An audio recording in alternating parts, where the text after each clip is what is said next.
At nandito tayo ngayon sa may Jesus de la Peña Court dahil pupuntahan natin ang second team na nakapasok sa ating fourth leg ng Carlos PH Inter-School Basketball, ang Team FEU Roosevelt Cainta.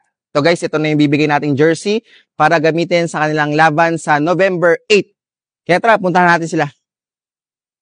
So yun guys, nandito na sila, nagpa-practice sila para sa paparating ng laban yan. Yan mga idol! Yan, congratulations idol!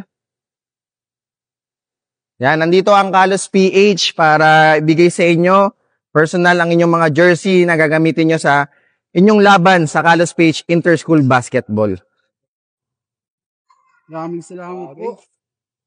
Maraming salamat po sa Carlos PH, sa jersey at sa opportunity na bigay sa inyo.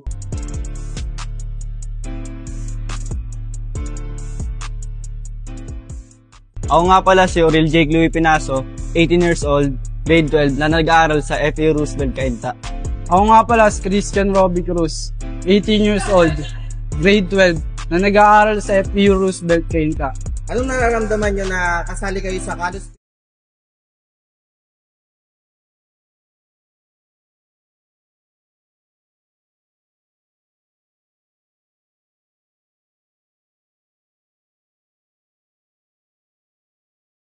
Masaya po tsaka excited po kasi po first time po namin makapaglaro sa Carlos PH at ayun po, magandang experience po ito para sa amin.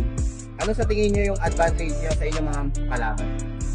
Siguro po ang tingin ko po magiging advantage po namin dahil po sa bilis po namin at sa kumpiyansa. And para sa akin po, gagamitan po namin ng utak, bilis at gagalingan namin sa depensa para yung kalaban namin ay madepensa namin maayos at malabas namin yung laro namin. Kanino nyo inaalay ang inyong magiging laro sa Carlos PH Inter-School Basketball? Para sa akin po is, first po is kay mama, lalo na po, lagi niya ako sinusuportahan sa lahat. At pangalawa po sa school namin, kasi mas lalo kami ma-expose sa skills at galing namin sa basketball. Ayun naman po para kay God at para din po sa pamilya ko dahil po lagi po siya nakasuporta sa bawat laro. Paano mo nalaman na meron tayong Carlos PH Inter-School Basketball? Isa po sa mga kaibigan ko yung nag-invita po sa akin na sumali po dito. Lagi din po siya nakasubaybay sa Carlos PH. At nagpapasalamat din po kami sa isa din po sa tumulong mga sali po kami dito.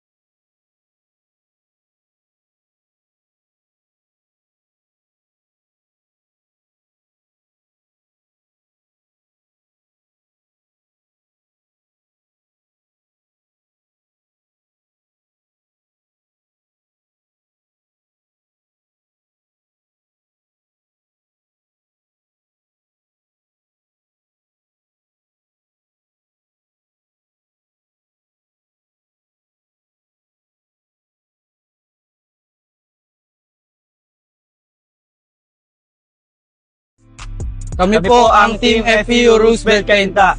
Abangan niyo po kami sa paparating na November 8, fourth leg ng Carlos PH Inter-School Basketball. Bakbakan na!